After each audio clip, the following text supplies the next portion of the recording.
अस्सलाम वालेकुम। Here we have another very important question on infinite limits. हमने अब जिस फंक्शन के ऊपर लिमिट अप्लाई करनी है वो एक रैशनल फंक्शन है। तो रैशनल फंक्शंस जो होते हैं उनके लिए एक तो होती है डायरेक्ट सब्स्टिट्यूशन प्रॉपर्टी कि अगर हमारे पास लिमिट जिस नंबर को अप्रोच कर रही है वो नंबर अगर उस रैशनल फंक्शन की डोमेन में है तो आप उस नंबर को डायरेक्टली उस रैशनल फंक्शन में पुट करके आप उसकी लिमिट कैलकुलेट कर सकते हैं। लेकिन यहाँ पे हम देखते हैं कि क्या हम डायरेक्ट सब्स्टिट्यूशन कर सकते हैं या नहीं कर सकते। यहाँ पे हमारी जो लिमिट है वो 1 को अप्रोच कर रही है, तो अगर हम यहाँ पे 1 डायरेक्टली पुट करते हैं तो न्यूमरेटर तो 1 के बराबर आ रहा है जो कि एक वैलिड नंबर है। लेकिन यहाँ पे जब आप 1 पुट करते हैं डिनोमिनेटर के अंदर तो आपका डिनोमिनेटर 0 के बराबर आ रहा है। इट मींस दैट आपका जो ओवरऑल आंसर है ये अनडिफाइंड हो रहा है। इट मींस दैट जो 1 है वो इस रैशनल फंक्शन की डोमेन में शामिल नहीं है, तो हम 1 को यहाँ पे डायरेक्टली पुट नहीं कर सकते। तो इसलिए हम न्यूमरेटर और डिनोमिनेटर इन दोनों का अलग-अलग बिहेवियर देखेंगे जब x की वैल्यूज 1 को अप्रोच करती हैं। तो इस तरह से इसकी हम लिमिट कैलकुलेट करेंगे। तो आइए इसको स्टार्ट करते हैं। यहाँ पे हमारे पास सबसे पहले न्यूमरेटर है। हम न्यूमरेटर के बारे में देखेंगे कि न्यूमरेटर का क्या बिहेवियर है। As x approaches to 1 this implies that 2 minus x approaches to 1।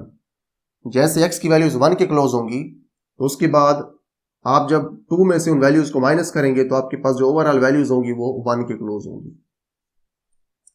एक तो आपके पास ये ऑब्जर्वेशन आ गई है कि जो 2 माइनस एक्स है ये अप्रोच करता है 1 को, और दूसरी ऑब्जर्वेशन ये है कि ये क्योंकि 1 को अप्रोच कर रहा है तो इसका मतलब ये है कि आपके पास जो 2 माइनस एक्स है ये पॉजिटिव भी है, इज पॉजिटिव। जो आपका न्यूमरेटर है ये पॉजिटिव भी है। तो न्यूमरेटर के बारे में आपके पास अब 2 ऑब्जर्वेशंस आ चुकी हैं। उसके बाद हमने अब डिनोमिनेटर को डिस्कस करना है। Next is our denominator. Again limit के बारे में पहले लिखेंगे। As x approaches to 1 this implies that x minus 1 square approaches 0। जब x की वैल्यूज 1 के क्लोज होंगी, यहां पे जब आप यही चीज देखेंगे x की वैल्यूज को जब आप 1 के क्लोज करेंगे और उनमें से आप 1 माइनस करते जाएंगे तो ओवरऑल जो वैल्यूज हैं वो 0 के क्लोज होती जाएंगी, और उनके ऊपर जब आप स्क्वायर अप्लाई करेंगे तो वैल्यूज और 0 के क्लोज होती जाएंगी। इट मींस दैट जब x 1 को अप्रोच करेगा तो x माइनस 1 का स्क्वायर 0 को अप्रोच करेगा। एक तो आपके पास ये ऑब्जर्वेशन आ गया डिनोमिनेटर के बारे में, और ऊपर क्योंकि स्क्वायर मौजूद है तो इसीलिए ये ओवरऑल जो वैल्यूज हैं ये पॉजिटिव भी होंगी।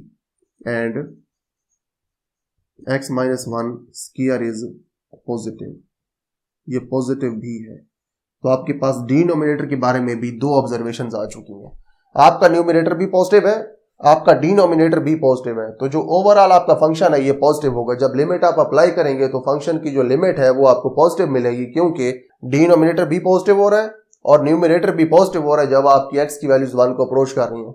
और उसके साथ साथ आप ये देखें कि आपका जो डिनोमिनेटर है ये 0 को अप्रोच कर रहा है। तो जब डिनोमिनेटर 0 को अप्रोच करता है तो आपके पास लिमिट का आंसर इन्फिनिटी आता है। तो यहां पे हम इसको लिख सकते हैं, दिस इंप्लाइज दैट